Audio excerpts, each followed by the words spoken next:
ॐ विश्वानि देव सवितर्दुरितानि परासुवे यद्भद्रं तन्नयासुवे।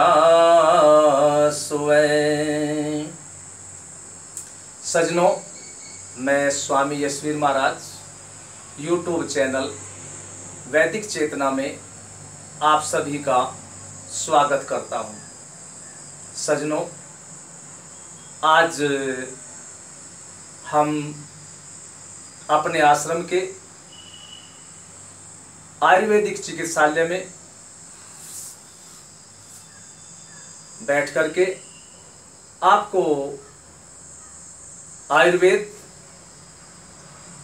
एवं अन्य चिकित्सा पद्धति के संबंध में थोड़ी चर्चा करेंगे। सज्जनों, ये आयुर्वेदिक जो पद्धति है ये प्राचीन है और जब से ये सृष्टि बनी है तभी से ये हमारे ऋषियों के द्वारा चलाई हुई वैदिक चिकित्सा पद्धति है। और वैसे तो संसार के अंदर आजकल कितनी ही प्रकार की चिकित्सा पद्धति चल रही है और अपने अपने क्षेत्र में वे चिकित्सा के क्षेत्र में कुछ लाभ भी प्राप्त करा रहे हैं, लेकिन जितना लाभ आयुर्वेदिक औषधियों के द्वारा होता है उतना लाभ दूसरी चिकित्सा पद्धति के माध्यम से नहीं होता।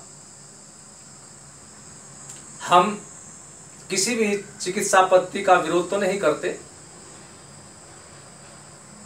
क्योंकि सबका अपना अपना स्थान है। लेकिन आप लोगों ने ये देखा होगा कि जब कोई भी एलोपैथिक पद्धति का डॉक्टर किसी रोगी की चिकित्सा करता है और चिकित्सा करते करते वो थक जाता है। क्योंकि उसकी जो एलोपैथिक पद्धति है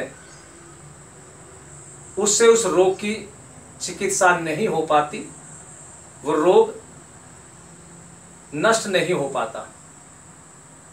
लेकिन अंत में आपने सुना होगा कुछ डॉक्टरों के माध्यम से कि जब उनसे कोई रोग ठीक नहीं होता तो वे अंत में क्या कहते हैं रोगी को कि देखिए, ये जो एलोपैथिक पद्धति है इसमें इस बीमारी का कोई इलाज नहीं है और इसका इलाज आयुर्वेदिक पद्धति में है, इसलिए आप लोग किसी वैद्य से संपर्क करें। और जब वो रोगी किसी आयुर्वेदिक वैद्य के पास जाता है और वैद्य के कथनानुसार वो औषधि का सेवन करता है तो उस रोगी का रोग शांत हो जाता है। तो आप लोग इसी बात से सहमत हो जाए कि संसार के किसी भी रोग की चिकित्सा यदि किसी दूसरी पद्धति में नहीं है तो आयुर्वेदिक पद्धति में अवश्य है। संसार का कोई भी रोग ऐसा नहीं है जो आयुर्वेदिक औषधियों के द्वारा शांत न हो जाए, समाप्त न हो जाए। बस उसमें एक तो चिकित्सक योग्य होना चाहिए और दूसरे औषधियां शुद्ध होनी चाहिए।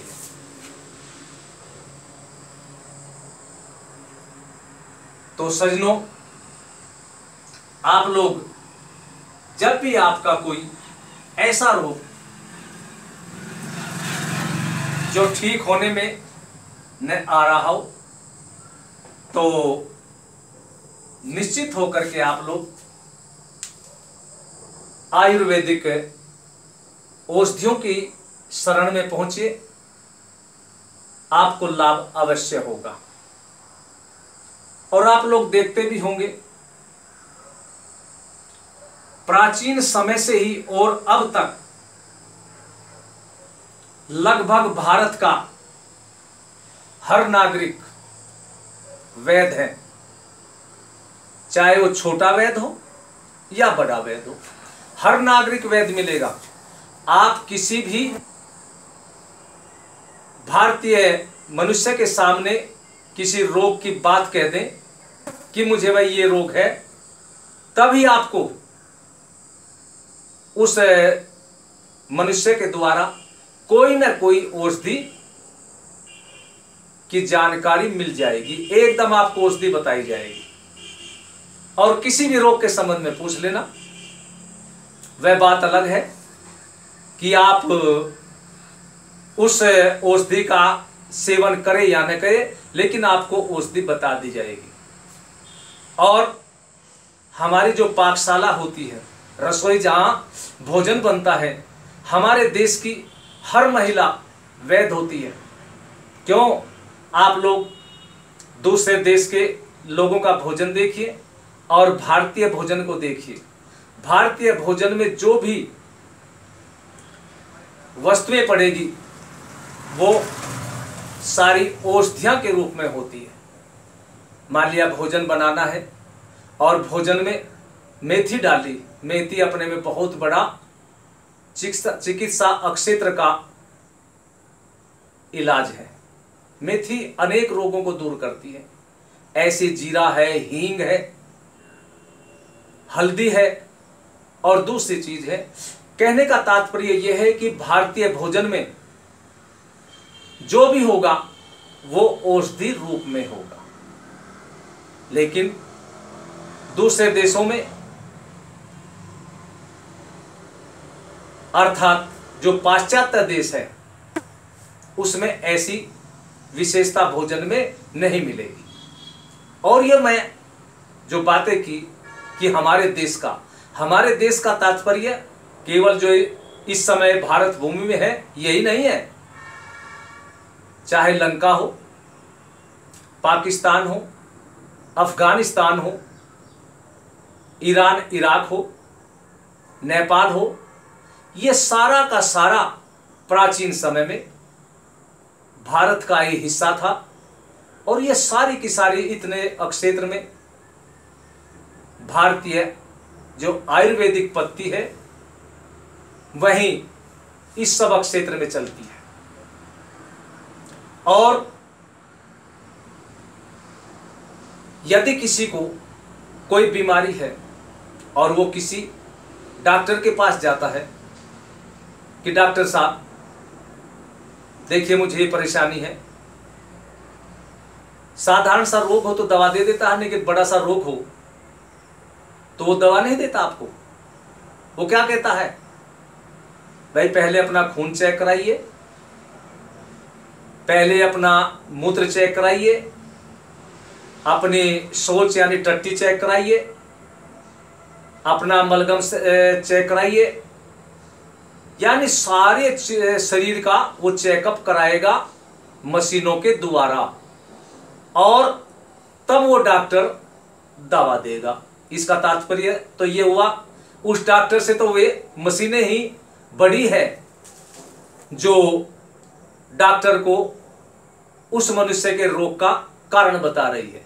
लेकिन भारत के वैद्य ऐसे नहीं है। भारत के किसी वैद्य के आप लोग जो निपुण वैद्य है, चिकित्सक है, उसके पास आप लोग जाएं तो वो चिकित्सक आपको ये नहीं कहेगा कि ये चेक कराइए, वो तो स्वयं चेक कर देगा। और कैसे कर देगा? केवल अपनी 3 उंगलियों के माध्यम से चेक कर देगा। कहां? यहां देखेगा आपकी नाड़ी देखेगा। यहाँ पर आपके इस हाथ में कलाई में 3 नाड़ी है जो वात, पित्त और कफ,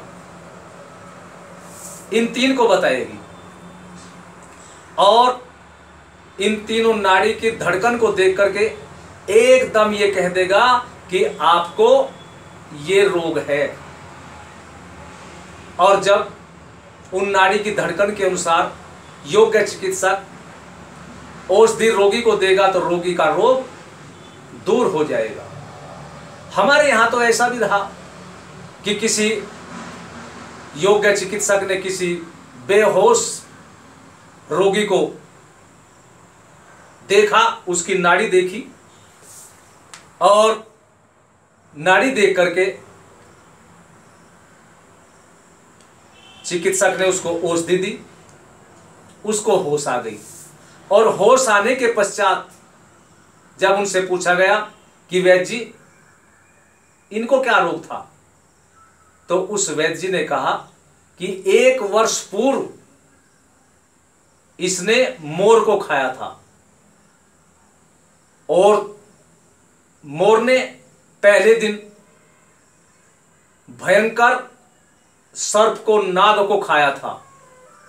उस जहरीले सर्प का अंश मोर के अंदर पहुंच गया और इसने फिर उस मोर को खाया, तो उस भयंकर सर्प का विष मोर के सेवन करने से इसके अंदर वो विष पहुंच गया और उस विष के कारण से ये बेहोश हो गया। और मैंने औषधियों के द्वारा इसके उस सर्प के विष को उतार दिया।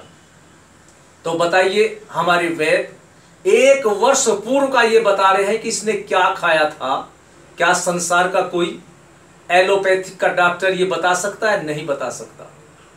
लेकिन मैं ये नहीं कहता कि वे पत्तियां भी गलत है। कुछ विषय में, कुछ रोग में उनका भी उपयोग उचित है, लेकिन उनसे रोग जड़ से खत्म नहीं होगा। अगर किसी रोग को जड़ से मिटाना है तो वो केवल आयुर्वेदिक पद्धति है। आयुर्वेदिक औषधियों के द्वारा ही किसी भी रोग को जड़ से समाप्त किया जा सकता है। ये थोड़ी सी बातें मैंने आपके सामने रखी। आप लोगों से प्रार्थना करता हूं कि आप लोग आयुर्वेद की शरण में जाएं और अपने जीवन को स्वस्थ बनाएं। धन्यवाद।